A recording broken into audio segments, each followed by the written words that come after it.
వసుదేవసుతం దేవం సం- కంసచాణూరమర్దనం దేవకీ పరమానందం కృష్ణం కృష్ణ వందే జగద్గురుం. శ్రీకృష్ణం వందే జగద్గురుం. సర్వం శ్రీకృష్ణార్పణమస్తు. జై శ్రీరామ్ త్రివేణి గారు, జై శ్రీరామ్ అమెరికా అరుణ గారు. సార్ జై శ్రీరామ్ సార్. మనం శుక్రవారం శనివారం 2 రోజులు అర్జునుడు స్వామివారిని అడిగిన సందేహాల గురించి చూసాం. మనసు నిలకడ అనేది ఉండలేదు, నిశ్చలంగా అనేది ఉండలేదు. కృష్ణ, ఇది ఏ విధంగా మనం ఈ మనసుని స్థిరంగా నిలకడగా ఉంచాలి, ఎటువంటి చపలత్వం లేకుండా అటు ఇటు పరిగెత్తకుండా ఒక చోట నిలబడేట్టుగా చేయాలి, మాకు అవ్వట్లేదు, మా చేత కావట్లేదు అని చెప్పి ఈ చంచలమైన మనసు. ఎందుకంటే మనసు నిశ్చలంగా ఉంటేనే మనం ధ్యానం నిశ్చలంగా ఉంటుంది, ధ్యానం నిశ్చలంగా ఉంటేనే ఆత్మదర్శనం తేలిగ్గా అవుతుంది, ఆత్మదర్శనం అయితేనే కానీ మనకు మోక్ష దర్శనం రాదు. దానికోసం ఈ మనస్సు అనే దాన్ని మనం చంచలంగా ఉంటా ఉంది, దీన్ని ఎట్లా నియంత్రణలో పెట్టుకోవాలి అని చెప్పి అర్జునులు వారు రాములు కృష్ణులు గారిని అడిగారు అన్నమాట. ఎందుకంటే ధ్యానం అనేది మనస్సు సమంగా ఉండి నిశ్చలంగా ఉంటేనే సిద్ధిస్తుంది అని చెప్పేసి అని మనం చూసాం. కాబట్టి దాన్ని మనకి ఆయనకి తెలిసినా తెలియకపోయినా, అర్జునుడికి తెలియదని కాదు, అర్జునుడి వారికి కూడా తెలుసు ఎలా పెట్టుకోవాలి అనేది.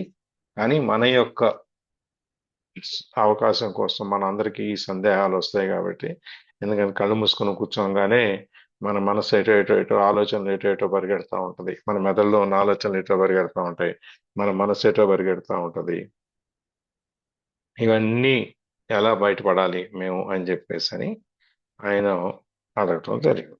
దీన్ని నిశ్చలంగా ఉంటేనే ఇవన్నీ జరుగుతాయి కాబట్టి చపలత్వము, శోభజనకత్వము, బలవత్వము, దృఢత్వము ఇవన్నీ మనసుకున్న లక్షణాలు. అది త్వరగా మనసులో ఒక విషయం పడిందంటే మనకి త్వరగా మనం దాన్ని వదిలించుకోలేము. ఒక అభిప్రాయం అనేది మనకు మైండ్లోకి వచ్చింది అంటే మన మనసులోకి, మన ఆలోచనలకు, మళ్ళీ ఆ అభిప్రాయాన్ని తుడిచేసుకోవడానికి కొన్ని సంవత్సరాలు పడుతుంది. ఒక అభిప్రాయం first impression is best impression అంటారు కదా. మొట్టమొదటిసారి చూడంగానే మనకి ఏదైనా ఒక మంచి అభిప్రాయం కానీ చెడు అభిప్రాయం కానీ ఒక వ్యక్తి గురించి వచ్చింది అంటే దాన్ని మళ్ళీ మనం మన మనసులోంచి తీసేయటానికి కొన్ని సంవత్సరాల పాటు పడుతుంది. ఎప్పుడు దాకా ఒక మనిషి గురించి మనకి ఇదేంట్రా పౌరముతనంగా ఉన్నాడు అని చెప్పి అనిపించింది అనుకోండి ఒక మనిషిని చూడంగానే, ఆ మనిషి మళ్ళీ కాదు ఇది మంచివాడే, అతను శారీరకంగా దేహంగా మనకు కనపడటం అలా కనిపిస్తున్నాడు, కానీ మానసికంగా ఆలోచన పరంగా అతను మంచివాడే, ఎవరికి హాని చేయడు అని చెప్పి ఇలా మనకు ఒక అభిప్రాయం ఈ మారాలి అంటే దానికి ఎన్నో రకాలైన ఉదాహరణలు, దృష్టాంతాలు మనం చూసి ఓకే ఈ సందర్భాల్లో మనం అతన్ని చూసాము, అన్నిట్లోనూ అతను చాలా మెత్తగా దయగా కరుణతో ఉన్నాడు, కాబట్టి మనం ఆయన గురించి పెట్టుకునే అభిప్రాయం మనం మార్చుకోవచ్చు అనేటువంటిది రావటానికి మనకి చాలా సమయం తీసుకుంటుంది అనమాట. అందుకని మనసు అనేది చంచలంగా ఉంటది. ఆ దాంట్లో పడిపోయిన అభిప్రాయాలు ఏమైనా ఉంటే దాన్ని బలంగా దృఢంగా నాటుకుపోతాయి. దాన్ని పీకేయాలి అంటే మనం అన్ని రకాలైనటువంటి శక్తుల్ని మనం వాడాల్సి వస్తుంది అనమాట. అందుకని అర్జునుల వారు, స్వామి మనస్సు అనేది చంచలంగా ఉంటుంది, పరిగెడుతుంది, దాంట్లో ఉన్న ఈ అభిప్రాయాలు కానీ భావాలు కానీ ఏదైనా నాటుకుపోతే అవి బయటికి రావటానికి టైం పడుతుంది. ఒకవేళ ప్రశాంతతతో కూర్చున్నా మళ్ళీ ఇది తీయాలి అంటే మళ్ళీ మనం ఒకవేళ డిస్టర్బ్ అయిపోయి మనం ప్రశాంతంగా కూర్చొని మళ్ళీ ఒకసారి అయిపోయిన తర్వాత మళ్ళీ రెండోసారి కూర్చోవాలంటే కూడా ఒక్కోసారి చాలా చాలా సమయం తీసుకోవచ్చు కూడా అనమాట. అందుకని మనందరి తరఫున అర్జునుడు కృష్ణుల వారిని అడుగుతున్నాడు, ఈ విధంగా ఉన్న పరిస్థితుల్లో మనసు చంచలంగా చపలత్వంగా ఎక్కడంటే అక్కడ పరిగెడుతోంది, మళ్ళీ వెనక్కి లాగి తీసుకొచ్చి కూర్చోబెట్టినా కూడా అది అలాగే ఉంటుంది, ఏం చేయమంటారు అని చెప్పి కృష్ణుణ్ణి అడగడం జరిగింది ఈ 2 శ్లోకాల్లో. ఇవాళ మనం 35వ శ్లోకం మొదలు పెడతాం.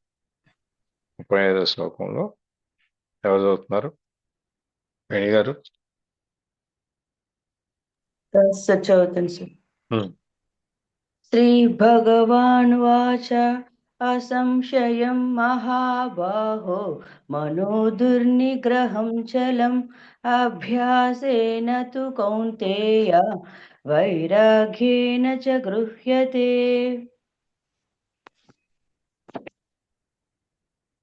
శ్రీ భగవాను వాచ, భగవంతుడు పలికిన ఏమని? మహాబాహో, గొప్ప బాహువులు గలవు అర్జున, మనహ మనస్సు, దుర్నిగ్రహం నిగ్రహించుటకు కష్టసాధ్యమైనది, చలం చంచలమైనది ఇత్యత్ర అని చెప్పుటలో అసంశయం సందేహం లేదు, తథాపి అయినను కౌంతేయ ఓ అర్జున, అభ్యాసేనతు అభ్యాసము చేతను, వైరాగ్యేణ చ వైరాగ్యం చేతను, గృహత్యే ఆ మనస్సును నిగ్రహింపబడుచున్నది. అంటే శ్రీ భగవంతుడి పలికిన గొప్ప బాహువులు గలవు అర్జున, మనస్సును నిగ్రహించుట కష్టమే, మరియు అది చంచలమైనదే, అందు ఇట ఎలాంటి సంశయమును లేదు, అయినను అభ్యాసము చేతను వైరాగ్యం చేతను అది నిగ్రహింపబడగలదు. భగవానుడు సమాధానం చెప్తున్నారు. ఆయన ఈ ఆత్మ దర్శనము, ఆత్మ స్థుతి, ఆత్మని మళ్ళీ మోక్ష సాధనము, ఆత్మని లీనం చేయటం, ఐక్యం చేయటం గురించి ధారాపాతంగా చెప్పుకుంటూ వెళ్తుంటే కృష్ణుడు వారు గత రెండు శ్లోకాల్లో అర్జునుడు కృష్ణుడు వారిని ఆపి ఈ సందేహం మనశ్చాంచల్యం గురించి అడిగితే దానికి భగవానుడు సమాధానం చెప్తారు. మనం ఒకటి గమనించాలి, ఇక్కడ ఒక్కొక్క శ్లోకంలో కొన్ని సందర్భాల్లో అర్జునుడిని రకరకాల పేర్లతో సంబోధిస్తూ ఉన్నారు. ఒకసారి భరత అంటారు, ఒకసారి కౌంతేయ అంటారు, ఒకసారి అర్జున అంటారు, ఒకసారి మహాబాహో అంటారు, ఒకసారి ఇంకో పేరుతో కిరీటి అంటారు, రకరకాల పేర్లతో పిలుస్తూ ఉన్నారు. గమనించారు అది?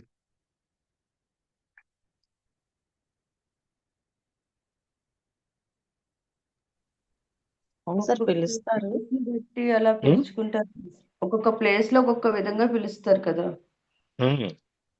ఒక్కొక్క ప్లేస్ లో కాదు, దీంట్లోనే ఒక్కొక్క శ్లోకానికి వచ్చినప్పుడు ఒక్కొక్క రకంగా పిలుస్తారు. అవును సార్, అవును సార్. ఒక్కొక్క శ్లోకానికి ఒకసారి అర్జున అంటారు, ఇక్కడ చూడండి కౌంతేయ అంటారు, మహాబాహో అంటారు, ఇంకోసారి భరత అంటారు, ఇంకోసారి ఇదే మళ్ళీ ఇది మన కౌంతేయ అనేది మళ్ళీ తర్వాత ఒక్కోసారి పాండుపుత్ర అంటారు, ఇంకోసారి ఈ విధంగా రకరకాల పేర్లతో పిలుస్తా ఉన్నారు.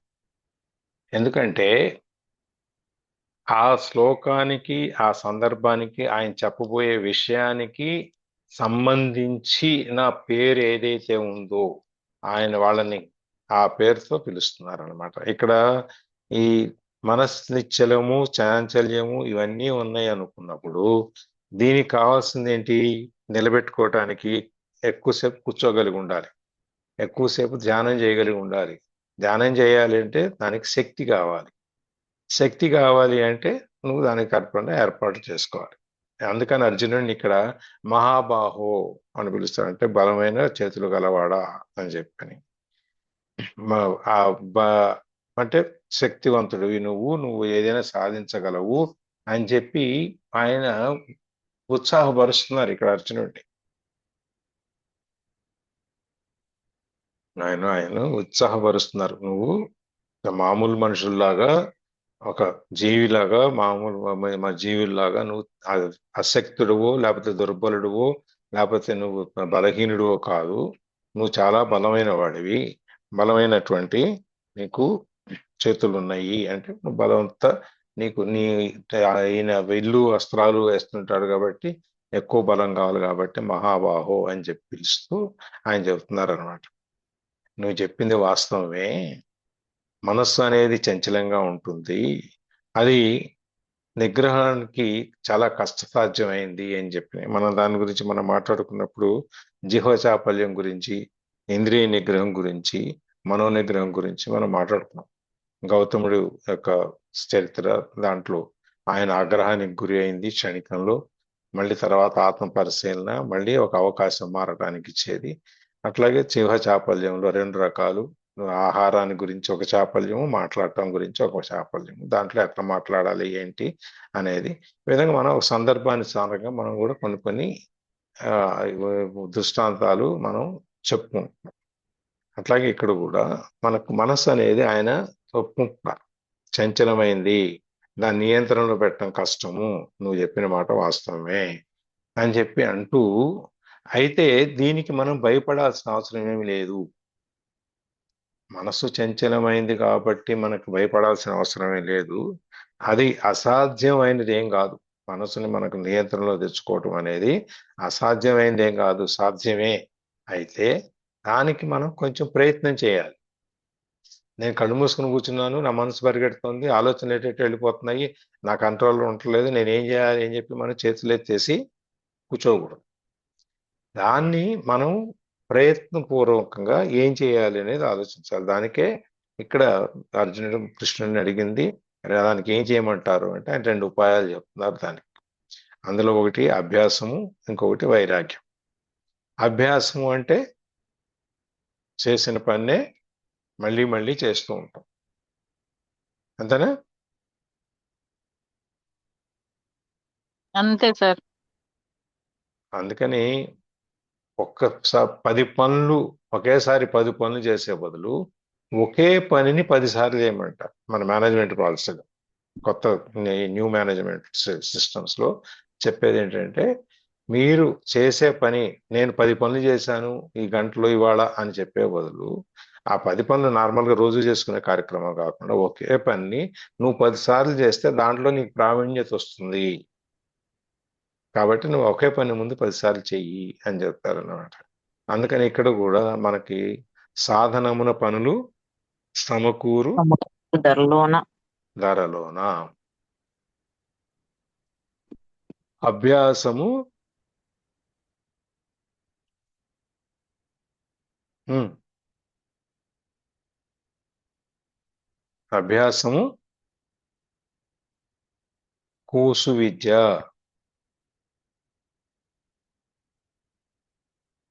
విన్నరా? వినలేదా? ఆ మాట వినలేదు కానీ సార్, సాధనమున సమకూరు సాధనమున ధరిలోన పనులు సమకూరు ధరలోన. ధరి ఆ, ధర అంటే భూమి, ధరి సాధనము అంటే ధరినా ధరానా సార్? ధర, ధరి. ధర, ధర, ఓకే. ధరలోన.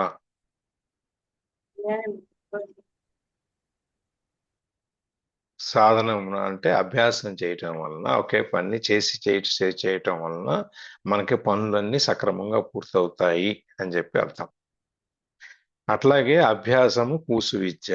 అభ్యాసం అంటే మళ్ళీ సాధన. ఈ సాధన చేయటం వలన కూసు విద్య అంటే, కూసు అంటే చిన్నపిల్లలు, విద్య అంటే చిన్నపిల్లలు. అంటే ఇదంతా పని చిన్నపిల్లలు చేసే చిటికేస్తే చేసేటట్టు అంటారు చూసారా, ఆ విధంగా అనమాట. చిన్నపిల్లలుగా ఎట్లా చేస్తే మన పెద్దవాళ్ళని చిన్నపిల్లలు చేసే పనులు చేయటం ఎంత తేలిగ్గా చేయగలుగుతామో అది అభ్యాసం కూసు విద్య అనమాట. అందుకని ఇట్లాంటివన్నీ కూడా మనం అభ్యసించటం ద్వారా, అందుకని ఈ 2 సూత్రాలు చెప్పారు, అభ్యాసము వైరాగ్యము అని చెప్పని. ఏదైనా ఒక అభ్యసించటం ద్వారా దాన్నే ఒకే పని 10 సార్లు చేయటం వలన మనము దాన్ని సాధించగలుగుతాము అంటూ కొన్ని ఉదాహరణలు చెప్పారు. ఇప్పుడు ఏనుగు అనేది అత్యంత బలవంతమైంది, అంత ఎత్తు ఉంటుంది, పెద్ద శరీరము, ఇవన్నీ ఉంటాయి. అయినా కూడా అదేం చేస్తుంది, ఇంత చిన్న అంకుశం ఉంటుంది కదా, అంకుశం ఎంత ఉంటుంది, మనం ఎంత ఉంటుంది, 3 అడుగులు 2 అడుగులు ఉంటుంది. దాన్ని పట్టుకుంటే అంత పెద్ద ఏనుగు కూడా లొంగిపోతుంది. అట్లాగే వైల్డ్, మన భయంకరమైన యానిమల్స్, అడవి గుర్రాలు ఏమన్నా అనుకోండి, దాన్ని మచ్చిక చేయడానికి టైం పడుతుంది, బట్ మచ్చిక అయిపోతుంది. అట్లాగే పులులు, సింహాలు, ఇవన్నీ ఏదైనా కూడా, దేన్నైనా కూడా మనం ఇంత క్రూర మృగాలైనా కూడా వాటిని మనం మచ్చిక చేయొచ్చు. అట్లాంటప్పుడు ఇవన్నీ మనం మచ్చిక చేయగలిగినప్పుడు మన మనసుని మనం ఎందుకు నియంత్రించుకోలేం అని చెప్పి ఆయన అడుగుతున్నారు అన్నమాట. అందుకని మన మనస్సు యొక్క ఈ బలీయత, బలం అనేది ఏదైతే ఉందో అది కానీ, లేకపోతే ఈ దృఢం అనేది అది దృఢంగా ఉంటుంది, దాన్ని మనం లోపల వేళ్లతో సహా దాన్ని తీసేయలేకపోతున్నాము అనేటువంటిది కానీ ఇవన్నీ ఏవైనా కూడా మనము గాబరా పడాల్సిన పనేం లేదు. మన సామర్థ్యంతో మన శక్తితో మనము దాన్ని మళ్ళీ మనకు నియంత్రణలో తెచ్చుకోవచ్చు. కాబట్టి మనసు అనేది దుర్నిగ్రహము అంటే సాధ్యమైనదే కానీ అసాధ్యం కాదు, అనిగ్రహమైనది కాదు అని దాన్ని జయించటం అనేది కొంచెం కష్టమే కానీ అసాధ్యమైతే కాదు అని చెప్పి దానికి కావాల్సింది మనం ప్రయత్నం చేయాలి, తగు ప్రయత్నం చేయాలి. ఎంత ప్రయత్నం చేయాలి అనేది మన మనసులో పాతుకుపోయినటువంటి ఈ అభిప్రాయాలు ఇవన్నీ చిన్నప్పటి నుంచి గత జన్మల నుంచి వచ్చేవి, చిన్నప్పటి నుంచి మనం విని పలానా వాడు ఇట్లా అంటే మనం అలాగే పోయి పలానా వాడు ఇట్లా అని చెప్పి మనం అలా ఫిక్స్ అయిపోతాం. దానికి మన సాక్ష్యాధారాలు ఏం అక్కర్లేదు. ఆ విధంగా మన మనసులో పాతుకుపోయిన అన్నీ కూడా బయటికి తీసేయాలి అంటే, మన మనసును ఖాళీ చేయాలి అంటే మనకి సమయం పడుతుంది. ఆ సమయం ఎంత సమయం అనేది వాళ్ళ వ్యక్తిత్వాన్ని బట్టి ఉంటుంది. నువ్వు ఎంత సమయం దాని మీద కేటాయించగలుగుతున్నావు, ఎంత తేలిగ్గా విషయాన్ని తీసుకోగలుగుతున్నావు అని చెప్పి. మనకు అందుకనే ఈ థింక్ లైక్ ఏ మాంక్లో కూడా ఫస్ట్ క్లీన్ యువర్ విండో మనకి చెప్తారు కదా. అలాగే మనకి మ్యాజిక్ బుక్ లో కూడా నువ్వు ముందు లోపల ఉన్నాయన్నీ నువ్వు మారాలి అంటే, నీ మైండ్ సెట్ మారాలి అంటే నువ్వు లోపల ఉన్నాయన్నీ ముందు నీ మనసులో ఉన్నాయన్నీ బయటికి పంపించు. బయటికి పంపించిన తర్వాతనే నీకు కొత్తవి లోపలికి రావడానికి అవకాశం ఉంటుంది అని చెప్పి మనకి చెప్తారు కదా. అట్లాగే ఇక్కడ కూడా మనకు మనసు నిగ్రహించుకోవాలి, మన మనసు మన నియంత్రణలోకి రావాలి అంటే మనము ఈ విధంగా అభ్యాసం అనేది చేయాలి. మన మనసుని ఎక్కడికి పోనీయకుండా మనం బలవంతంగా నిలబెట్టుకుని అక్కడ అటు ఇటు జరిగినా కూడా మళ్ళీ వెనక్కి లాక్కొచ్చి మళ్ళీ మనం అక్కడ కూర్చోబెట్టుకోవాలన్నమాట. ఇప్పుడు మనం నిటారుగా కూర్చోమన్నారు, నిటారుగా కూర్చోవటం మనం జనరల్గా అందరం కూర్చోలేము. కొంతమందికి ఫిజికల్ శరీరం ఆకృతిలో కొంతమందికి నిటారు కూర్చుంటారు ఆటోమేటిక్గా. వాళ్ళు అందరూ సహజంగా ఏంటంటే కొంచెం ఎంతసేపు కూర్చోగానే కొద్ది మెల్లమెల్లగా మనకు తెలియకుండానే వంగిపోతాం. అందుకని మళ్ళీ మనం ఒకసారి వంగిపోతున్నాం అని మళ్ళీ నిటారుగా మళ్ళీ మన శరీరాన్ని చేసుకుంటాం. అదే విధంగా మన ఆలోచనలు కూడా ఒకసారి ఎటు వెళ్ళిపోతుంది, డైరెక్ట్ మళ్ళీ ఎక్కడికో పరిగెడుతున్నాం మళ్ళీ అని చెప్పాను. మళ్ళీ అవన్నీ వెనక్కి లాక్కు రావాలి. అంటే ఇప్పుడు పళ్ళంలో నీళ్లు పోసాం అనుకోండి, అవి ఏం చేస్తాయి, ఎటంటే అటు వెళ్ళిపోతాయి. ఎటు ఎక్కువ పళ్ళం ఉంటే అటైపుకి వెళ్ళిపోతాయి కదా. వాటిని ఏం చేయాలి, నియంత్రణ వాడిని ఒక పద్ధతిలో పంపించాలంటే ఒక కాలువ లాగనో లేకపోతే ఒక అంచునో ఒక గొట్టము ఏదో ఒకటి వేసి దాన్ని అందులో పెడితే అవి సక్రమంగా వెళ్తాయి. అట్లాగే మన మనసును కూడా ఎటువంటి పరిస్థితులు కాకుండా దానికి ఒక మార్గాన్ని మనం చూపించాలన్నమాట. ఆ మార్గం ఏంటంటే ఈ ఆలోచనల్ని నియంత్రించటం. ఆలోచనలు నియంత్రించి సరైన ఆలోచనల్ని మన మనసులోకి తీసుకొచ్చి మన మనసుని అటువైపే నిశ్చలంగా ఉంచటం. అందుకని మనకి నదులు కట్టేటప్పుడు, కాలువలు కట్టే బ్యారేజీలు ఇవన్నీ కట్టి మన కాలువలు వేస్తారు. నీళ్ళు అట్లా వదిలేరు, కిందకి వెళ్తాయి అని చెప్పి. ఎందుకు వేస్తారంటే కాలువలు సక్రమంగా ఒక మార్గంలో ఒక వద్ద వరకు ఒక గమ్యం వరకు వెళ్ళటానికి. అట్లాగే మన ఆలోచనలకు కూడా మనం ఒక కాలువ లాంటిది చూపించి ఒక గమ్యానికి మనం తీసుకెళ్ళవచ్చు అన్నమాట. అది అందుకని అభ్యాసం అనేది ముఖ్యం. రెండిట్లో ఒకటి అభ్యాసం గురించి చెబుతున్నారు. ఇది ఎట్లా అంటే మనం ఈ దశాబ్దాలుగా శతాబ్దాలుగా అనాది కాలం నుంచి మనం ఈ సంసార సాగరంలో ఉండి మనం ఎట్లయితే ఈ జనన మరణాలకి లొంగిపోయి మన జీవితం అంటే లేవటం, తినటం, ఉద్యోగానికి వెళ్ళటం, రావటం, మళ్ళీ కాల్చేలు కడుక్కోవడం, సినిమా టీవీ చూసుకోవటం, మళ్ళీ పడుకోవడం, ఈ విధంగా అలవాటైపోయాం.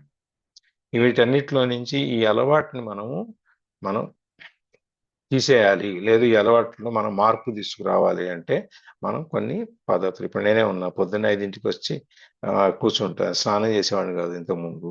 ఇప్పుడు భగవద్గీత వచ్చేటప్పటికి నేను 4:30కి లేచి స్నానం చేసి శుభ్రంగా మళ్ళీ ఉతికిన బట్టలు పెట్టుకొని వచ్చి కూర్చోవాలి. ఎందుకంటే దానికి ఒక గౌరవం ఉంది, దానికి మనం గౌరవం ఇచ్చుకోవాలి కాబట్టి. అట్లా అలవాటు మార్చుకోవాల్సి వచ్చింది. అదేవిధంగా మీరందరూ కూడా అదే చేస్తారు అనుకోండి. ఇప్పుడు జ్యోతి కానీ వీళ్ళు చెప్పేటప్పుడు వీళ్ళందరూ కూడా అదే చేస్తారు. అందుకే మనం ఏదైనా ఒక కార్యక్రమం చేస్తున్నాము అంటే దానికి తగ్గట్టుగా మనం ఎలా తీర్చిదిద్దుకుంటున్నాము, మన మనసును కూడా మనం ఈ నిగ్రహానికి మనం ఆలోచనలు తెచ్చుకొని ఆలోచన నుంచి ఆచరణలోకి వచ్చి ఆచరణ నుంచి అభ్యాసంలోకి వెళ్ళిపోయి దాని నుంచి అక్కడ మనం నిలకడగా ఉంచుకోవచ్చు అని చెప్పేది అనమాట ఇక్కడ. ఇకపోతే వైరాగ్యం గురించి ఎట్లా మనం ఏం చేయాలి? పతంజలి మహర్షి ఏం చెప్తారంటే అభ్యాస వైరాగ్యాభ్యాం తన్నిరోధ.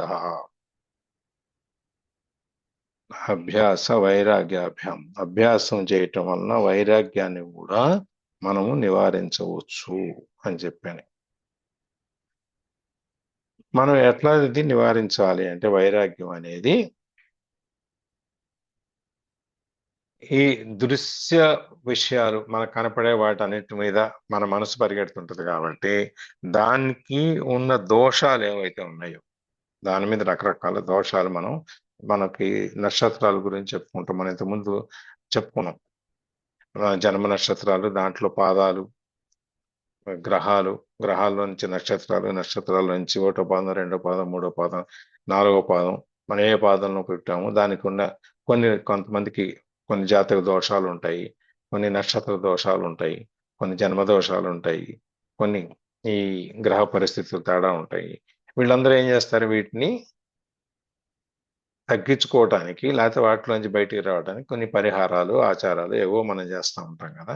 అదే విధంగా మనం వీటన్నిటిని దృశ్య విషయాలందరూ మనకి ఈ దోషాలన్నీ మనకు తెలిసి మనం పోగొట్టుకోవటానికి ఏ విధంగా మనం ప్రయత్నం చేస్తామో అట్లాంటి విధంగానే మన మనసుని బయట వైపు పరిగెత్తించకుండా లోపల వైపుకి తీసుకెళ్ళాలి. ఎప్పుడైతే మనకి అభ్యాసం ద్వారా మనసు నిగ్రహం అయిందో మన మనస్సు మనకున్న శక్తియుక్తులన్నీ ఒకే వస్తువు మీద, ఒకే ఆలోచన మీద కేంద్రీకరించినప్పుడు ఏమవుతుంది? మనం బలంగా తయారవుతుంది. బలంగా తయారైనప్పుడు ఎక్కువసేపు మనము దాని గురించి ఆలోచించి ఎక్కువసేపు మన దాని మీద మనసు పెట్టడానికి కుదురుతుంది అనమాట. అందుకని ఇక్కడ కూడా మనం ఈ దృశ్య ప్రపంచంలో మనకు కనపడేటువంటి ఈ ప్రపంచంలో ఏదైతే ఉందో సమస్త పదార్థాలు ఇవన్నీ కూడా అశాశ్వతం. ఈ లైట్లు కానీ, ఈ బల్బులు కానీ, కుర్చీలు కానీ, మనం కానీ, మన శరీరం కానీ ఇవన్నీ అశాశ్వతం. మన శరీరము శాశ్వతం కాదు, మన చుట్టూ ఉన్న వస్తువులు శాశ్వతం కాదు. ప్రతిదానికి కూడా ఒక జీవన పరిణామ క్రమం అనేది ఒకటి ఉంటుంది. ఆ జీవన పరిణామ క్రమంలో మనం 10 ఏళ్ళు, 20 ఏళ్ళు, 5 ఏళ్ళు, 12 ఏళ్ళు వాటెవర్ దాని వస్తువుని బట్టి లేకపోతే దాని యొక్క పరిస్థితిని బట్టి, మనిషిని బట్టి మనకి రకరకాలైనటువంటి ఈ జీవితకాలం, లైఫ్ స్పాన్, జీవితకాలం అనేది ఉంటుంది. దాన్ని మనకి అశాశ్వతం అంటాం దాన్ని. అందుకని అశాశ్వతం అనేది ఒకసారి సుప్రీంకోర్టులో ఒక కేసు వచ్చింది. శాశ్వతము అశాశ్వతము అని చెప్పాను. అంటే శాశ్వతమైన ఏంటంటే బిల్డింగ్లు, రోడ్లు ఇవన్నీ అన్నీ శాశ్వతమైనవన్నీ అని చెప్పి చెబుతారనమాట. ఫిక్స్, అది మారవు, చిన్నవన్నీ మారిపోతాయి అని చెప్పంటే దానికి జడ్జి గారు ఒక క్వశ్చన్ వేస్తారు. 60 ఏళ్ళకో 70 ఏళ్ళకో ఇల్లు కూడా పడిపోద్ది కదా, దాన్ని మీరు శాశ్వతం ఎలా అంటారు? శాశ్వతం అంటే ఎంత పీరియడ్ అని చెప్పి మనం పెట్టుకుంటే, ఎంత కాలం అని పెట్టుకుంటే శాశ్వతం కింద తీసుకోవచ్చు, లేకపోతే అశాశ్వతం ప్రతిదీను అని. ఈ సృష్టిలో ప్రతిదీ కూడా అశాశ్వతమే. శాశ్వతమైనది ఒకటే, అది ఏంటి?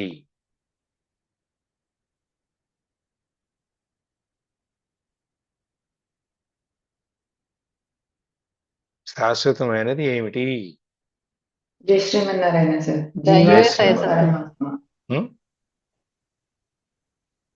జీవాత్మ పరమాత్మ సార్. జీవాత్మ కూడా అశాశ్వతమే, చెప్పకపోతే పరమాత్మ ఒక్కటే శాశ్వతం. జీవాత్మని తీసుకెళ్లి పరమాత్మను ఐక్యం చేసేస్తాం కాబట్టి మళ్ళీ జన్మ లేదు కాబట్టి ఇక అక్కడ ఆత్మ అనేది లేదన్నమాట. చెప్పండి భవాని గారు. పరమాత్మే శాశ్వతం అండి. పరమాత్మే శాశ్వతం. పరమాత్మ లేకపోతే ఏది జరగదు కదా. ఏమి లేదు కదా, నీకు అంతకు మించి ఏమి లేదండి. అదే, ఎందుకంటే పరమాత్మ ఈ సృష్టి అంతా ఆయన వల్లనే కదా జరిగింది. కాబట్టి ఆయన ముందే చెప్పాడు, నేను అన్ని యుగాల్లోనూ సృష్టి అంతా నేనే చేసింది, అన్ని యుగాల్లో నేనున్నాను. మీరు జన్మలు తీసుకుంటూ మీరు మర్చిపోతుంటారు పాత జన్మల గురించి.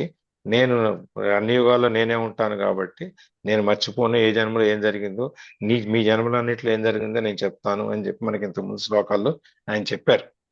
అందుకని ఇవన్నీ శాశ్వతమైనవి, అశాశ్వతమైనవి అని చెప్పేటప్పుడు ఈ ఎటువంటి కోరికలైనా మన శాశ్వతమైన కోరిక అంటే మన ఆత్మ అనేది దైవం అని చెప్పి అనుకున్నప్పుడు మనం ఈ అశాశ్వతమైనటువంటి చిన్న చిన్న పదార్థాల గురించి స్వీట్ ఉందనుకోండి 4 రోజులు అయితే పాడైపోతాయి.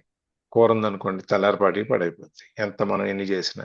కొన్ని వేపుడు గీపుడు ఉంటే ఓ 2 రోజులు ఉంటాయి. లేకపోతే మనం ఈ కారాలు గీరాలు ఏమన్నా సిరిదిళ్ళు ఉంటే ఓ వారం రోజులు ఉంటాయి.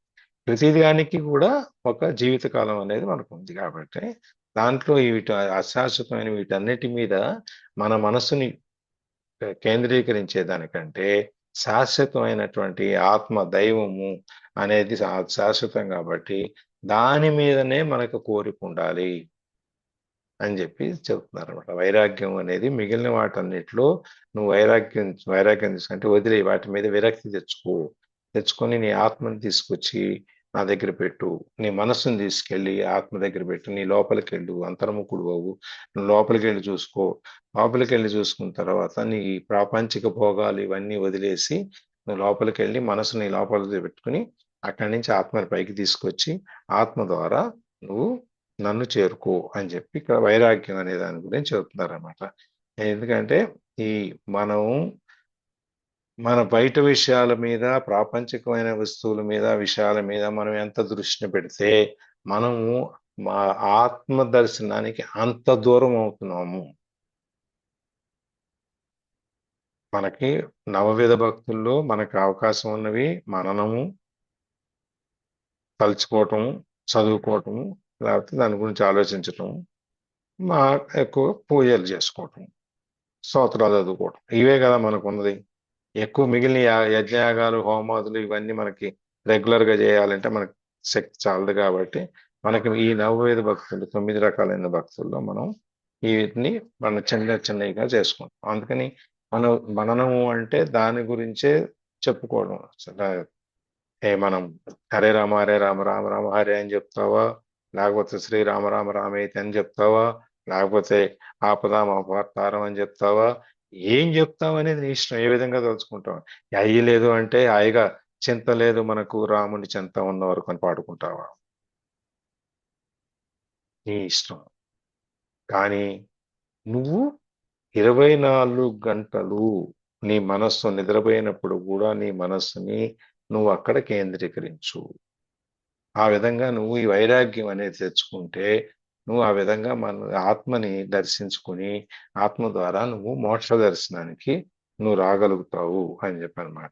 అందుకని ధ్యానమందు మన మనస్సు నిశ్చలం అవ్వటానికి ఈ వైరాగ్యం అనేది చాలా అవసరం అన్నమాట. ఇకపోతే మనో నిగ్రహం అనేది అభ్యాసం చేత మనం సాధించవచ్చు అని చెప్పేది మనం చెప్తాం. అది ఆ అభ్యాసం అనేది ఎంత కాలం చేయాలి అనే దానికి మనకి నియమితమైనదంటూ ఏమీ లేదు. ఇంతకాలం చేస్తే మీకు మనసు నిశ్చలంగా ఉంటది అనేది, చిత్తము నిర్మలంగా ఉంటది అని చెప్పటానికి ఏమీ లేదు.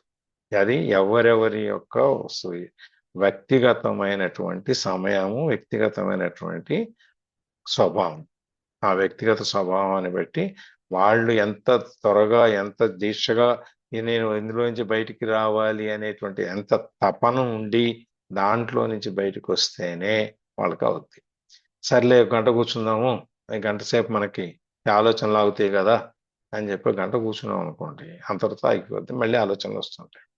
అలా కాకుండా నువ్వు నీ గృహస్థు అయ్యండి కూడా నువ్వు ఇవన్నీ చేసుకుంటూ కూడా నీ మనసుని నువ్వు నిగ్రహించుకోవచ్చు, ఆత్మని నాలో కలపవచ్చు. నువ్వు చేసే పనులన్నిటికీ నువ్వు కర్తవి కావు, కర్మవి కావు. నువ్వు ఎంతసేపును నేను నిమిత్తం మాత్రం అనుకుని నువ్వు ఆ పనులని చేసేసుకుంటే వాటి మీద నీకు ఎటువంటి బంధాలు ఉండవు. అందుకని చెప్పి మనో నిగ్రహం అనేది తొందరగా రాదు కాబట్టి మనం దాన్ని ఈ లౌకికంగా కానీ పరమార్థ రంగంలో కానీ ఏదైనా సరే మనం దానికోసం కష్టపడాల్సిందే. ఇప్పుడు చూడండి, మనం 10th క్లాస్ ఎగ్జామ్ పాస్ అవ్వాలంటే ఎప్పటి నుంచి మొదలు పెడతాం?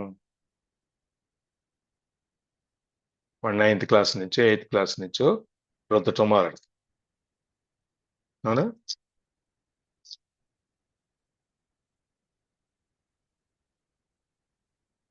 వేణి గారు, ప్రభావతి గారు, మీరే ఎవరొక ఉంది 10th క్లాస్లో 8th సుకన్య, శ్రీలక్ష్మి. అవును సార్. సార్ జనవరి నుంచే స్టార్ట్ చేశారు సార్. ఉమ్. జనవరి నుంచి 8th 9th క్లాస్ నుంచి స్టార్ట్ చేసేస్తారు కదా. లేట్ సార్, పోయిన జనవరి నుంచి స్టార్ట్ చేశారు సార్ సిలబస్. సిలబస్ అంటే వచ్చే మార్చికి ఈ జనవరి నుంచే మొదలు పెడతారు. దాదాపుగా సంవత్సరం 3 నెలలు, సంవత్సరంన్నర. అవును సార్. అవును సార్. ఉమ్. కొన్ని అట్లా స్కూల్స్ లో అయితే అసలు 8th 9th ఉండదు. అప్పుడు 3 ఏళ్ళు 10th చెప్తారు. అదే నేను అందుకని 8th 9th నుంచి అని చెప్పి నాకు గుర్తుంది. అట్లా అప్పటి నుంచి ప్రిపరేషన్ మొదలు పెడతారు. నారాయణ ఇలాంటివి ఉంటాయి కదా, భాష్యం ఇవన్నీ 8th ఉమ్. 9th ఉండవు. ఉమ్. ఐఐటి అని చెప్పి అదని చెప్పి ఈ 10th చెప్తారు. అది సార్ సో ఐఐటి పేరు చెప్పి వాళ్ళకి 6th క్లాస్ నుంచి కూడా ఇంటరే చెప్పేస్తున్నారు వాళ్ళు. తప్పదు కదా, ఐఐటి పాస్ అవ్వాలంటే అప్పటికి మైండ్ సెట్ చేయాలి. ఫుల్ గా 10th అయ్యేటప్పటికి ప్లెజెంట్ అప్పటి గా నుంచి ఉంటుంది. చదివి ఐఐటి రాస్తారు. వచ్చి అది ఇంకేం రాస్తాం అంటారో చూడండి. అది తర్వాత ముందు భాష్యం అన్ని ఇవే వాళ్ళు ఉమ్. అవును. పిల్లలు అందుకే మా అసలు వాడిని ఊరికి సమ్మర్ క్యాంప్ కి పంపిస్తేనే ఆ ర్యాట్ రేస్ నాకొద్దు అన్నాడు ఒకటే మాట. అందుకని మనం ఒక చిన్న పరీక్ష పాస్ అవ్వటానికి ఇంత కష్టపడి ఇంత ప్రయత్నం చేసి, పైగా పిల్లలు చదవటం కాదు, వాళ్ళతో పాటు మనం కూడా శ్రమ చేస్తున్నాం కదా. వాళ్ళతో కూర్చొని వాళ్ళతో నేర్పి వాళ్ళతో వాడికి నైట్ నిద్రపోకుండా, లేకపోతే వాళ్ళకి కావాల్సిన పాలు బోర్నవిటా అది ఇచ్చి పొద్దున్నే లేపి మళ్ళీ వాళ్ళతో పాటు అన్ని పంపించి మన జాగ్రత్త పుస్తకాలు సైన్స్ ఇవన్నీ వాళ్ళతో పాటు మనం కూడా చదువుతున్నాం, మనం కూడా ప్రిపేర్ అవుతాం. ఆ అంతే కదా విధంగా సార్, ఒక పూజ సామాన్ కొన్న దగ్గర నుంచి పూజ మొదలు అన్నట్టు ఉమ్, వాళ్ళు ఎగ్జామ్ రాయాలంటే దాని వెనక మనం పేరెంట్స్ చేసే పెడతా కార్యక్రమం ఉంటారు. చాలా ఉంటుంది. వాళ్ళకంటే కూడా మనకి ఎక్కువ పని ఉంటుంది యాక్చువల్గా. అప్పుడు అందుకని ప్రతి ఒక్కళ్ళు అనే డైలాగ్ మా అప్పుడు చదువుకుంటే మాకు ఫస్ట్ ర్యాంక్ వచ్చేది. అందుకని ఒక చిన్న పరీక్ష రాయటానికే మనం ఇంత సాధన సామాగ్రి ఎన్ని చేస్తున్నామే, మరి అంత పెద్ద పరీక్ష చేసి ఆత్మని తీసుకెళ్ళి నువ్వు మోక్ష సాధన కావాలి, నాకు ఇంకో జన్మ అక్కర్లేదు, ఈ జన్మతో చాలు నాకు, నేను వచ్చే జన్మలో అంతా నేను ఇంకా వచ్చే జన్మ లేదు కాబట్టి నేను నీలోనే కలిసిపోయి ఉంటాం, మీ రాజ్యంలో ఉంటాం, మీ ప్రపంచంలో ఉంటాం అని చెప్పి ఆయన అడిగేటప్పుడు నువ్వు ఇంకెంత ప్రిపరేషన్ చేసుకోవాలి.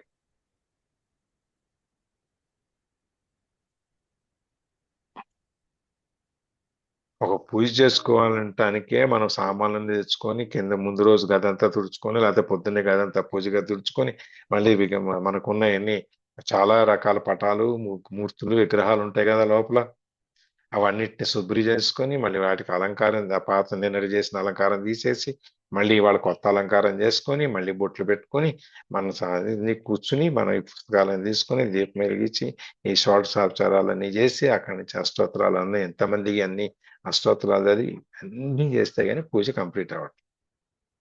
అది పూజ కంప్లీట్ అయ్యేదాకా మన పూజ అక్కడ ఎంతసేపు మన మనసు నిగ్రహంతో పెట్టామనేది అది పక్కన పెట్టాలి. ఒక చిన్న రోజువారీ చేసుకునే పూజకే మనకి ఇంత సమయం మనం ఖర్చు పెడతామంటే, అంత పెద్ద పని కావాలి అంటే, నిన్ను నువ్వు చూసుకోవాలి అంటే, నిన్ను నువ్వు దర్శించుకోవాలి అంటే, నీ ఆత్మలోకి నువ్వు వెళ్ళాలి అంటే నువ్వు ఇంకెంత కష్టపడాలి.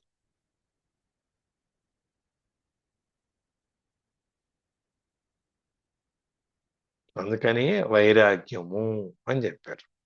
వీటన్నిటి నుంచి నువ్వు వదిలేయి, నువ్వు వీటి మీద పరిగెట్టకు, వీటి వెనకాల వీటిని వదిలేయి, పాటిగా జరుగుతూ ఉంటాయి, మనం దానికేం పెద్దగా కష్టపడవద్దు.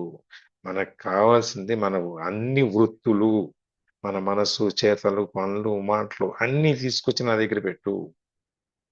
నీకు వైరాగ్యం ఎప్పుడైతే వస్తుందో మనసు నిగ్రహం వస్తుంది, మనసు నిగ్రహం ఎప్పుడైతే వస్తుందో వైరాగ్యం ఆటోమేటిక్గా వస్తుంది. నువ్వు ఎప్పుడైతే ఈ బయట ఇంద్రియ నిగ్రహం అనేది నీకు వచ్చినప్పుడు మనో నిగ్రహం వస్తుంది, మనో నిగ్రహం వచ్చినప్పుడు ఆత్మ నిగ్రహం వస్తుంది. ఇవన్నీ మనకు చెప్పుకుంటూ వచ్చారు వాళ్ళు. అందుకని మళ్ళీ ఇక్కడ ఇంకొకసారి ఈ విషయంలో మళ్ళీ ఇంకోసారి చెప్తున్నారు. మనం ఎంత అభ్యాసం కావాలని చేసుకోవాలో మనకు అర్థమవుతుంది. కాబట్టి ప్రతిరోజు మనస్సుని ఈ విచారము, ఆలోచనలు, వైరాగ్యం వీటన్నిటిలో నుంచి తీసుకురావాలి.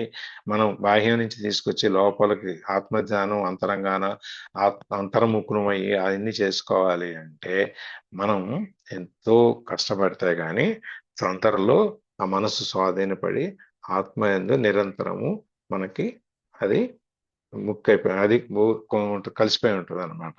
అందుకని ఇక్కడ అర్జునుడిని మహాబాహు అని చెప్పింది. ఎందుకంటే నీకు అటువంటి శక్తి ఉంది, నువ్వు అటువంటి శక్తివంతుడవు, నువ్వు చేయగలవు. ఈ ఈ భౌతికంగా నీకు శక్తి ఉంది కాబట్టి నువ్వు ఆధ్యాత్మ రంగం కూడా నువ్వు దాంట్లోకి తీసుకెళ్ళి అభ్యాసమును వైరాగ్యాలన్నీ పెట్టుకుని మనసును నిగ్రహించి విజయాన్ని సాధించు అని చెప్పి, అందుకని మహాబాహు అని చెప్పి ఆయన అర్జునుడిని అడ్రస్ చేస్తారనమాట, సంబోధిస్తారనమాట.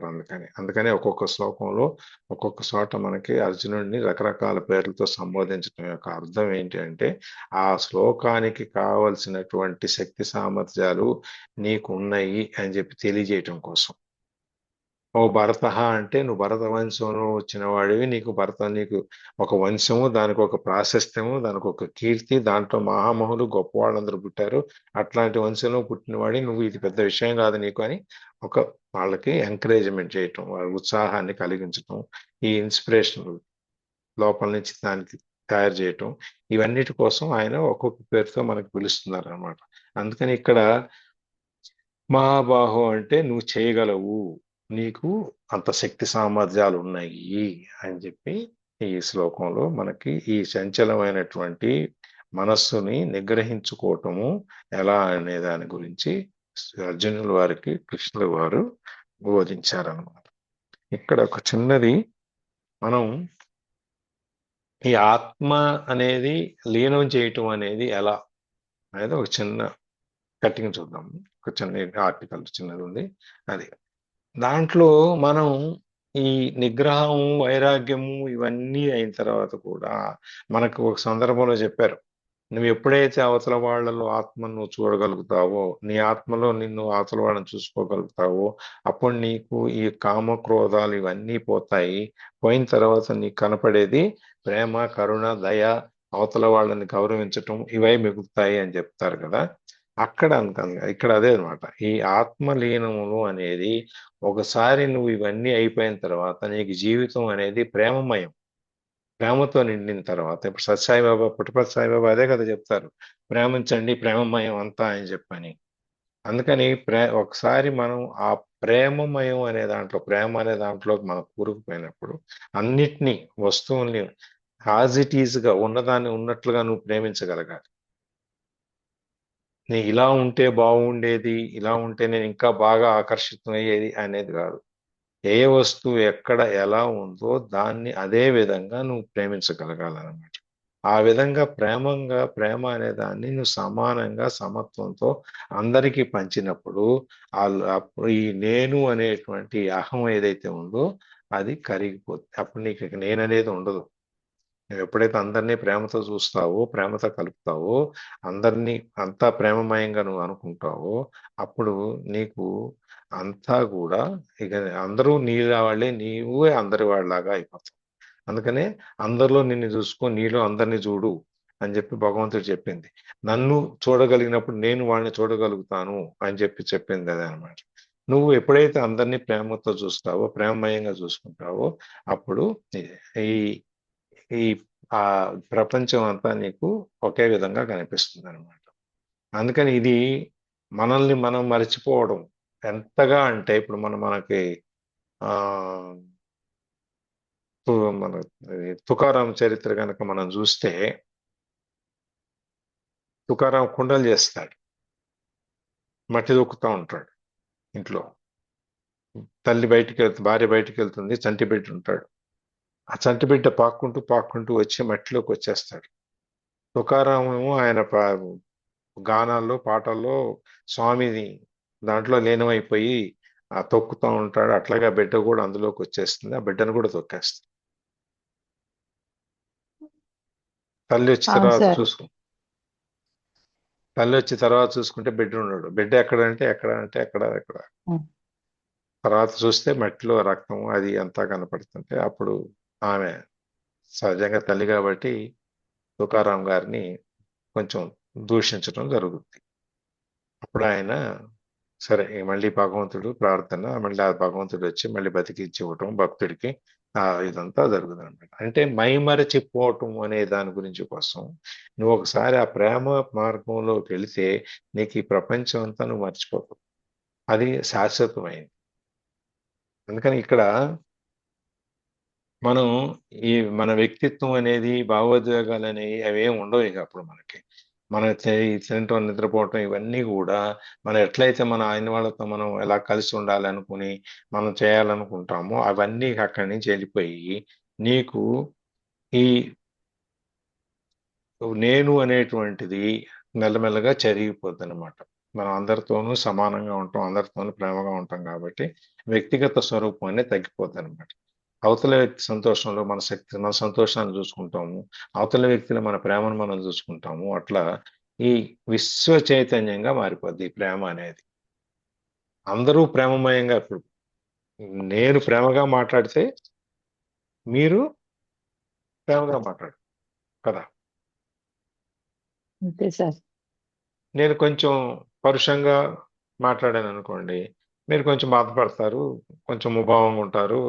తర్వాత మళ్ళీ ఎప్పుడో మీరు అట్లా అన్నారండి, దానికి నాకు చాలా బాధ వేసిందండి అంటారు. అయ్యో అలాగా అని చెప్పి ఇవంతా జరుగుతుంది. అదే లేకుండా నేను మొదటి నుంచే ప్రేమగా ఉన్నాను అనుకోండి, మీకు అవకాశం లేదు, మీరు కూడా ప్రేమగానే ఉంటారు కదా. అట్లా ఈ విధంగా మొత్తం ప్రపంచం, ఈ సృష్టి అంతా ప్రేమమయంగా తయారయ్యి విశ్వ చైతన్యానికి మారుతుంది అనమాట అది. అందుకని ప్రతి వాళ్ళు ప్రేమిస్తారు. మనం ఇప్పుడు భగవంతుని కూడా మనం ఏమంటున్నాం, నువ్వు ప్రేమించండి అంటున్నాం మనం. భగవంతుని కూడా ప్రేమించాలి, పూజించటమే కాదు. భగవంతుని కూడా నువ్వు స్నేహితుడిగా తలుచుకో. మనం చూసాం స్నేహ సుఖం అని చెప్పేది. స్నేహంలో కూడా మనం భగవంతుడితో కూడా మనం స్నేహం చేయొచ్చు, భగవంతుని కూడా మన స్నేహితుడిగా తీసుకోవచ్చు. ఈ విధంగా అన్నమాట. ఒక్కొక్క దాంట్లో మనకి ఈ ప్రేమ అనేది మనం చూడాలంటే, ఇప్పుడు మనం అనుకున్నాం తల్లి ప్రేమ అనేది దాని గురించి తుకారాం దాంట్లో, అది దాంట్లో ఎటువంటి కలుషితం ఉండదు అన్నమాట. అది పూర్తిగా స్వార్థం లేకుండా ఉండేటువంటిది ప్రేమ. అందుకని మనం ఒక పని చేసేటప్పుడు, ఒక బొమ్మ వేసే మనకి ఇష్టమైన పని చేసేటప్పుడు మనం దాంట్లో ఎంతగా లీనమైపోతామో, అట్లాగే ఇక్కడ కూడా మన ఆత్మని మనము ప్రపంచ సుఖాల్లో నుంచి బయటికి తీసుకొచ్చి ఈ మనం ఈ మోక్ష సాధనకి ముముక్షులు కాబట్టి మనం మోక్ష సాధనకి వెళ్ళేటప్పుడు మన ఆత్మని, మన మనసును కూడా ఆ విధంగా మైమరిచిపోయి లీనమైపోవాలన్నమాట. దానికే పరాకాష్ట ఎంత అంటే, మనం మీరాబాయిని చూసుకుంటే ఆవిడ పాటలతోనే, భజనలతోనే ఆవిడ స్వామిలో ఐక్యమైపోతారు. ఆవిడ భజనలు చేసేటప్పుడు, ఆమె ఒక రాజవంశానికి చెందిన వ్యక్తి అయినా కూడా భజనలు చేసేటప్పుడు వాటప్పుడు మిగిలిన ప్రపంచం అంతా ఆమెకు తెలియదు. ఆమె జీవితం అంతా భజనలోనే. మీరా భజనలు ఉంటాయి కదా, మీరాబాయి భజనలు, మనకు చాలా పాటలు ఉన్నాయి భజనలు, మనకి ఐడియా ఉందా? వినలేదు సార్, కానీ మీరాబాయి భజనలు చాలా ఉన్నాయి. ఈ అష్టపదులు ఇవన్నీ అక్కడి నుంచే వచ్చినాయి. జ్యోతి అంతేనా?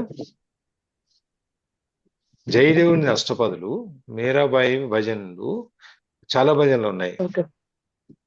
ఒకసారి చూడండి తెలుస్తుంది. మీరు అన్నాక చూడాలనిపిస్తుంది. జయదేవుడికి ఏమో అష్టపదులు అని చెప్పి ఉంటాయి. జయదేవుని అష్టపదులు జయదేవుడి ద్వారా చెప్పిస్తారు అనమాట. చెప్పండి జ్యోతి. అవును సార్. నవవిధ భక్తుల్లో ఇది కూడా ఒకటి అన్నమాట. ఫస్ట్ నవవిధ భక్తుల్లో చెప్పండి. ఫస్ట్ శ్రవణము, నవవిధ భక్తుల్లో ఫస్ట్ శ్రవణము మనం వినడము, భాగవత కథలు గాని మహిమలు గాని అట్లా అన్నట్టు. తర్వాత కీర్తనం, భగవంతుని పవిత్ర నామాలతో స్తోత్రాలు చేయడము, గానం చేయడం అవన్నీ వస్తాయి. అదే మనకి మీరాబాయి, భక్త తుకారాము చేసేది. దీంట్లో ఒక భక్తి మార్గాన్ని ఎంచుకున్నారు అనమాట. తర్వాత స్మరణ కూడా అంటే కీర్తనం అంటే పాట వరకు ఆగిపోకుండా స్మరణ, నిరంతరము భగవంతుని మనసులో ఉంచుకొని ఆయన్నే స్మరించుకుంటూ ఉండడం అన్నమాట.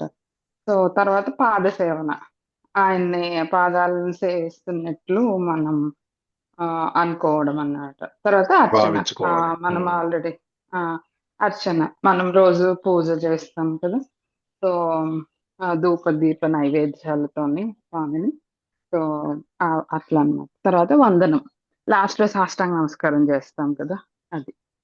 తర్వాత దాస్యం, అంటే ఆయనకి ఎప్పుడు మనము సేవకుడు సేవకురాలుగా ఉంటాము అని ఆయనకి ఒక ఇది చెప్పడం అన్నమాట.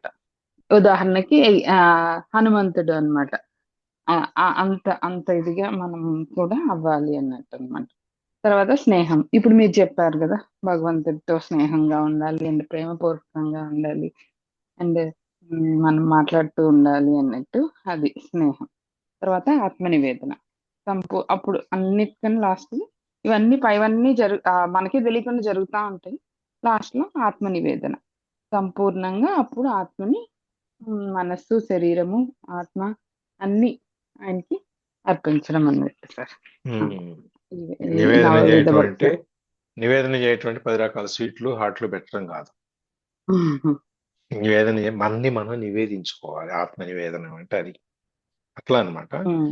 అదే ఈ పరాకాష్ఠ అనేది భక్తికి, ప్రేమ అనేది నేను అనేదాన్ని మర్చిపోయి దేవుళ్ళు లీనమైపోయే మీరాబాయి లాగా, దీనికి ప్రఖ్యాత ఒక సైకాలజీ సైంటిస్ట్ ఏమంటారు, ఆయన పేరు ఏంటంటే కార్ల్ యంగ్ అనే ఆయన అంటారు అనమాట. ఇతరుల్లోనూ మన ఆత్మను చూసుకొని స్థితికి మనం చేరి ఈ ప్రేమ అనే దేవుడిలో మనం లీనమైపోయే విధంగా వచ్చే అది ప్రేమ కాదు, భక్తికి పరాకాష్ఠ అని చెప్పి ఆయన చెప్తాడు అనమాట. అందుకని ప్రేమలో మనల్ని మనం మర్చిపోవటం అనేది మనస్సుకు విస్తరించటం. ఈ ప్రేమ అనేది మన మనస్సుకు కూడా విస్తరించి మనకి వెళ్తాం అన్నమాట. అందుకని సర్వం అందుకే మనం చెప్పారు చూడండి, అన్నిట్లో నన్ను చూడాలి, సర్వం అన్నిట్లో కల్పితం, అది సర్వం సర్వం కల్విదం కల్విదం బ్రహ్మం. అది ఆల్రెడీ మనకి 32 లో అదే చెప్తారు సార్. నీకు చెప్తారు. రాగము ద్వేషము వదిలేసుకోవాలని ఫస్ట్ నుంచి అలాగే చెప్తూ వస్తారు. ఒకవేళ నీకు నిజంగా రాగం ఉన్నా కూడా అది సమస్త జీవకోటి మీద కూడా ఉండాలి, అది యూనివర్సల్ లవ్ సమానంగా గా ఉండాలి అనేది ఉండాలి, యూనివర్సల్ లవ్ గా ఉండాలి అని మనకి 32 ఆ లో కూడా విధంగా అదే చెప్తారు. అదే అనమాట. ఇట్లా ప్రతి వాళ్ళలో సర్వంలో ప్రతి జీవిలోనూ నన్ను చూస్తే నీలో కూడా నేను కూడా నీలో నన్ను చూస్తాను, నీలో కూడా అన్ని జీవులు చూసుకో, అట్లాగే నన్ను కూడా అన్ని జీవుల్లో చూడు, నేను అప్పుడు నీకు అనిపిస్తాను అని చెప్పి మనకి 31, 32లో అనుకుంటా వచ్చింది మనకి అది. ఆ విధంగా అనమాట. అవును సార్. అట్లా దేవుళ్ళ దీనికి కొంచెం చిన్నది యాడ్ చేద్దాం. చెప్పండి. మీరు చెప్పిందే ఇంకొకసారి చెప్దామని అంతే. చెప్పండి. ఈ 35th శ్లోకంలో అసంశయం మహాబాహో మనోదుర్విన నిగ్రహం అంటే ఇంకేం లేదు, మన మనసు అనేది చాలా చంచలమైనది అండ్ దీన్ని మనము కరెక్ట్ చేసుకోవడం అనేది అసాధ్యమైతే కాదు, కష్టమైనదే అని ఆయనే ఒప్పుకుంటున్నారు. సో ఒప్పుకున్నాక దాన్ని ఎలాగా నువ్వు కరెక్ట్ చేసుకోవాలి అని కూడా చెప్తా ఉన్నారు. దాన్ని నువ్వు అభ్యాసేన కౌంతేయ వైరాగ్యేన చ గృహ్యతే. మనము ఈ రెండు, అభ్యాసము అండ్ వైరాగ్యము, ఈ రెండు మనము ఉపాయాలు అన్నట్టు అనమాట. ఈ రెండిటి వలన మన మనసుని మనము కరెక్ట్ చేసుకోవచ్చు. ఫస్ట్ అభ్యాసం అంటే ఏదో ఒకటి ఈ రోజు స్టార్ట్ చేసి రేపు వదిలేసి అట్లా కాదు, రోజు సతతంగా ఉండాలి. అభ్యాసం అనేది నువ్వు చేసే ప్రయత్నం అనేది కంటిన్యూటీగా ఉండాలి అని చెప్తా ఉన్నారు అనమాట. ఏదైనా ఈ శ్లోకంలో మనకి తత్వజ్ఞానం కావాలన్నా కూడా నువ్వు చేయాల్సింది ఇదే.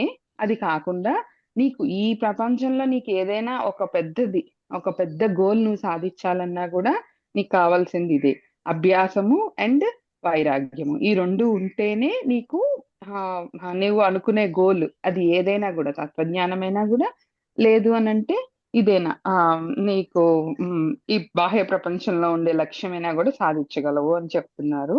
అండ్ ఇక్కడ ఎలా తీసుకోవాలి అని అంటే, అభ్యాసం అంటే అది కంటిన్యూటీగా ఉండాలి అండ్ ఒకసారి చేసి వదిలేస్తే దాన్ని అభ్యాసం అనరు. ఆ అభ్యాసాన్ని కరెక్ట్ గా మనం చేసుకోవాలి, కరెక్ట్ వే కూడా ఇంపార్టెంట్. సో వైరాగ్యము, అభ్యాసం అంటే సరే కంటిన్యూటీగా ఎవరైనా ట్రై చేస్తేనే అవుతుంది, అది కరెక్టే. సో వైరాగ్యం అని ఎందుకు ఇక్కడ చెప్పారంటే, ఒక చిన్న ఎగ్జాంపుల్ లో చెప్తాను, మనకు అర్థమవుతుంది. సో నాకు ఇప్పుడు నా భాషలో చెప్పుకుంటాను, నాకు అది ఈజీగా ఉంటుంది. సో నేను ఇప్పుడు ఒక కొత్తది నేర్చుకోవాలి, ఒక కొత్త రెసిపీ నేర్చుకుంటున్నాను, నాకు పర్ఫెక్ట్ గా రావాలి, నాకు కావాలి. సో దానికి నేను ఏం చేయాలి? అభ్యాసం చేయాలి. అంటే రోజు కంటిన్యూటీగా దాని గురించి నేను చేస్తూ ఉండాలన్నమాట. వైరాగ్యం అని ఇక్కడ వైరాగ్యాన్ని అప్లై చేస్తే ఎట్లా వస్తుంది అని అంటే, ఇప్పుడు మిగిలినవి ఇప్పుడు నేను కుకీ టిన్ చేయాలి అనుకుంటున్నాను. నేను కుకీ టిన్ నేను చేయాలి. సో నేను పర్ఫెక్ట్ గా రావాలి, నాకు వస్తుంది కానీ కరెక్ట్ గా రావట్లేదు, కొంచెం అటు ఇటుగా వస్తుంది, టైమింగ్ అది సెట్ అవ్వట్లేదు, నాకు ఓవెన్ది. సో అది నా ప్రాబ్లం అన్నమాట. సో దానికి నేను ఏం చేయాలి? నాకు పర్ఫెక్ట్ గా రావాలి అని అంటే నేను అభ్యాసం చేయాలి. అది ఎట్లా కంటిన్యూటీగా ఉండాలి. సో ఈ రోజు చేసి రాలేదని చెప్పి వదిలేస్తే నాకు రాదు. సో దానికి వైరాగ్యం ఎట్లా అని అంటే, ఇప్పుడు నేను చేయాలి అనుకున్నాను, ఒకసారి చేసి వదిలేయడం కాదు. ఆ దాన్ని చేసినప్పుడు అంటే మిగిలిన విషయాల మీద నేను వెళ్ళకూడదు అనమాట. సో ఇప్పుడు నా పని అయిపోయింది, పని అయిపోతే ఇంకా ఏం చేస్తారు అందరు, మిగిలిన వాళ్ళు ఏం చేస్తారు? వాళ్ళ పని అయిపోతే టీవీ చూడడమో, లేకపోతే ఫోన్ చూడడమో, లేకపోతే వాళ్ళు రిలాక్స్ అవ్వడమో, పడుకోవడమో అట్లా చేస్తారు. అట్లా కాకుండా నాకు వైరాగ్యం, దేని మీద వైరాగ్యం రావాలి? టీవీ చూడకూడదు, నేను చూడకూడదు, నేను చేసిందే నాకు కావాలి, నేను ఇది చెయ్యాలి, సో నాకు ఈ వర్క్ ఉంది అని చెప్పి ఆ మిగిలిన విషయాల మీద వైరాగ్యం ఉండాలి. అంటే డైవర్షన్ లేకుండా ఆ మిగిలిన విషయాల మీద వైరాగ్యం ఉండాలి. నేను ఏది చేయాలనుకుంటున్నానో దానికి సతత ప్రయత్నం అనేది ఉండాలన్నమాట. సో అప్పుడు మాత్రమే నేను దాంట్లో సాధించగలను. కరెక్ట్ గా నా యొక్క నేను ఏదనుకున్నానో, నేను మైండ్ లో ఏదనుకున్నానో అది నాకు రావాలి అని అంటే, మిగిలిన వాళ్ళందరూ చేస్తున్నారు, ఇది చేస్తున్నారు, వాళ్ళు రెస్ట్ తీసుకుంటున్నారు, నేను ఎందుకు తీసుకోకూడదు అని చెప్పి నేను తీసుకుంటే నేను ఇది మిస్ అయిపోతాను. సో నీ యొక్క టార్గెట్ దాని మీద ఉంది కాబట్టి మిగిలిన వాటి మీద వైరాగ్యం కావాలి. అండ్ నువ్వు ఏది చేస్తావో దాని మీద అభ్యాసం, అంటే సతత ప్రయత్నం అనేది కావాలన్నమాట. ఇప్పుడు ఇంకొక ఎగ్జాంపుల్ చెప్తాము. ఒక నది ఉంది, ఆ నది డైరెక్ట్ గా వెళ్ళి సముద్రంలో కలిసిపోతే ఏం ప్రయోజనం లేదు కదా. సో దానికి దానికి మధ్యలో మనం ఆపుతున్నాము, దానికి మనకు కావాల్సినటువంటి ఈ కరెంట్వి ఇవన్నీ ఎట్లా ప్రొడ్యూస్ చేస్తామో అవన్నీ కూడా పెట్టుకుంటున్నాము. అండ్ ఆ వాటర్ ని మళ్ళా అక్కడతో అయిపోకుండా, ఆ వాటర్ ని మనము అలా వెళ్ళిపోతుంది, మళ్ళా కరెంట్ అయిపోయినాక వెళ్ళిపోకుండా మనం పొలంలోకి అట్లా మళ్ళిస్తున్నాం. సో పొలంలోకి మళ్ళించిన తర్వాత అది అభ్యాసం అనుకోండి. ఆ అభ్యాసం కూడా అది మళ్ళీ వెంటనే అట్లాగా ఎటు డౌన్ ఉందో అటు వెళ్ళిపోకూడదు, దాన్ని అక్కడ స్టాప్ చేయాలి. నా పొలము 10 పొలాల తర్వాత ఉందన్నమాట నాకు. సో తర్వాత అది మళ్ళీ దాన్ని వదిలేసాను అనుకోండి, దాన్ని అలా వెళ్ళిపోతుంది అనమాట. అలా వెళ్ళిపోతూ అది ఎక్కడికి వెళ్తుందో మళ్ళీ తెలియదు మనకి. సో అట్లా కాదు, అక్కడ వైరాగ్యం అంటే అక్కడ మనం స్టాప్ చేయాలి, దాన్ని అక్కడ స్టాప్ చేసి నీకు ఎటువైపు కావాలో దాన్ని అటువైపు డైవర్ట్ చేయి. సో నీ పొలంలోకి నువ్వు డైవర్ట్ చేయి, అప్పుడు వాటర్ నీ పొలంలోకి వస్తుంది, అప్పుడు నువ్వు దాన్ని యూజ్ చేసుకోవచ్చు అనమాట. సో అట్లా అభ్యాసము ఎంత ముఖ్యమో వైరాగ్యం కూడా అంతే ముఖ్యం. ఇప్పుడు నా అప్లికేషన్ లోకే వచ్చాం, నా ఉదాహరణలోకే. అదేమంటే కుకీ టిన్ అనుకోండి. ఇప్పుడు ఈ కుకీ టిన్ నేను చెయ్యాలి. సో నేను అందుకోసం టీవీ చూడట్లేదు, ఫోన్ చూడట్లేదు. సో ఎట్లా చేయాలనేది నాకు ఎట్లా తెలుస్తుంది? మిగిలిన వాళ్ళకి ఎలా వచ్చింది అనేది ఎలా తెలుస్తుంది? ఏదో ఒక రీల్ చూస్తేనే కదా మిగిలిన వాళ్ళకి ఎలా వచ్చింది అనేది, ఆ టెక్స్చర్ అనేది అండ్ ఆ యొక్క ఫీలు అండ్ లుక్ ఎలా ఉంది అనేది తెలుస్తుంది. సో నువ్వు టీవీ చూడకూడదనే వైరాగ్యం కన్నా నువ్వు ఏది చూడాలి, దాంట్లో కూడా నీకు కావాల్సింది చూడాలి. సో మళ్ళా నువ్వు రీల్ చూసుకుంటా ఒకదాంతో ఒకటి అలా స్క్రాల్ చేసుకుంటూ వెళ్ళిపోతే నీ టైం అంతా వేస్ట్. సో అక్కడ ఏం అప్లై చేయాలి? వైరాగ్యం. నాకు ఇదే కావాలి, నేను ఇంతవరకే చూస్తాను, సో నేను నెక్స్ట్కి వెళ్ళను, నాకు ఇదే కావాలి, సో దీంట్లో నేను ఇంకా మంచిగా చేస్తాను అనే వైరాగ్యం నేను అక్కడ అప్లై చేయాలి. సో అది ఎంతవరకు వెళ్ళాలి అంటే, ఒకే యాక్సిలరేటర్ మీద వెళ్ళినా మన స్పీడ్ మనము మన డెస్టినేషన్ కి చేరుకోము. మధ్యలో బ్రేక్స్ అప్లై చేస్తూ, ఎక్కడ అప్లై చేయాలో అక్కడ అప్లై చేస్తూ, ఆ బ్రేకే మనకి ఇక్కడ వైరాగ్యం అన్నట్టు అన్నమాట. సో అలా అప్లై చేస్తూ మనం వెళ్తే మన యొక్క డెస్టినేషన్ కి మనం చేరుకుంటాం అన్నమాట. సో ఇట్లా అప్లై చేసుకొని నీ లైఫ్ లో నువ్వు చక్కగా ఎయిదర్ నీ యొక్క రియల్ లైఫ్ లో కానీ, లేదు అని అంటే నీ యొక్క తత్వజ్ఞానం సాధించాలి అన్నా కూడా దాంట్లో కూడా ఇలాంటివే వస్తూ ఉంటాయి అనమాట. సో మనము అలా అప్లై చేసుకుంటూ రెండింటిని ఈక్వల్ గా బ్యాలెన్స్ చేసుకుంటూ వెళ్ళాలి అని చెప్పి స్వామి ఇక్కడ మనకి అభ్యాసము అండ్ వైరాగ్యం ఈ రెండు ఇంపార్టెన్స్ చెప్తూ ఉన్నారు అనమాట. Thank you sir. Thank you very much. Thank you. అందుకని ఇప్పుడు మనం ప్రేమ గురించి మాట్లాడుకుంటున్నాం, ఆత్మలీనత గురించి. కాబట్టి ఇక్కడ ఈ నిజమైన ప్రేమ అనే దాంట్లో సమర్పణ అనేది ఉంటుంది అన్నమాట. దాస్యం ఉండదు. సమర్పణ వేరు, దాస్యం వేరు. అది చైతన్యపూర్వకమైన సమర్పణగా ఉండాలి. అప్పుడు అది మన మామూలు మనుషుల నుంచి ప్రత్యేకంగా ఆత్మ ఆత్మగా, ప్రేమైక ఆత్మగా తీర్చిదిద్దుతుంది. అహాన్ని కరిగిస్తుంది, మనసును విస్తరిస్తుంది, మనలోని దైవత్వాన్ని మేల్కొలుపుతుంది. అప్పుడు మనం ప్రేమించే వ్యక్తులు, వస్తువు, దైవం ఇవన్నీ వేరు కాదు, అన్నీ ఒకటేనని తెలుసుకుంటాం. అక్కడ నేను అనే పదం ఉండదు, మనం అనే పదం ఉంటుంది అనమాట. అది విశ్వ చైతన్యంలోని అనుభవంలోకి వస్తుంది. అందుకని ఇక్కడ ఆత్మలీనత అనేది ప్రేమ ద్వారా కూడా మనం ఆత్మని లీనం చేయవచ్చు. అది ఒక పద్ధతి. ఇందాక మనం చెప్పుకున్నట్టు నవ్విద భక్తుల్లో వచ్చినప్పుడు ఇక్కడ ఆత్మలీనాన్ని ఎట్లా ఆత్మని లీనం చేసుకోవచ్చు అంటే, మనం ఈ సర్వము ప్రేమైకమైనటువంటిది అని చెప్పి మన సాయిబాబా గారి సూక్తి ప్రకారం సర్వం ప్రేమమయం అని చెప్పి దానికి నుంచి మనం భగవంతుడిని ఆ ప్రేమతో మనం చూడగలిగినప్పుడు మనల్ని కూడా భగవంతుడు ప్రేమతో మనం చూస్తాడు అని చెప్పి వివిధమైన ఈ అభ్యాసము, వైరాగ్యము అన్నిట్లో మనం ఎన్ని రకాలుగా మనం ఏ విధంగా సాధించవచ్చు అనేది మనం ఇక్కడ చూస్తున్నాం అనమాట. ఇది ఒక పద్ధతి. ఇంకా రాను రాను ఒక్కొక్క శ్లోకం అవుతుంది. మళ్ళీ నెక్స్ట్ 36 శ్లోకం రేపు చూద్దాం. ఇవాళ 35 ఇప్పుడు మొట్టమొదటిగా ఉపాయాలు అయినాయి. చూద్దాం దాన్ని ఎట్లా చేయాలని. ఇంకెవరైనా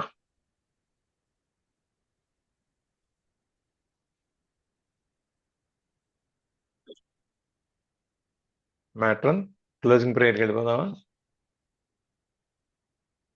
ఎస్ సార్. వేణి క్లోజింగ్ గారు. ప్రేయర్ వేణి గారు.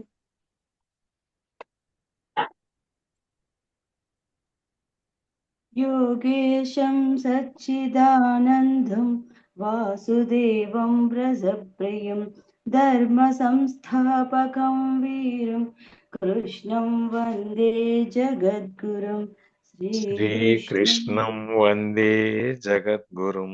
సర్వం శ్రీకృష్ణార్పణమస్తు. Thank you. ఇంకెవరైనా యాడ్ చేస్తారండి?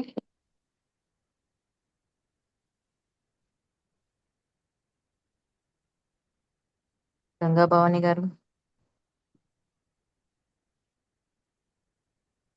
గాడ్స్ వెల్ చెప్తారా అండి?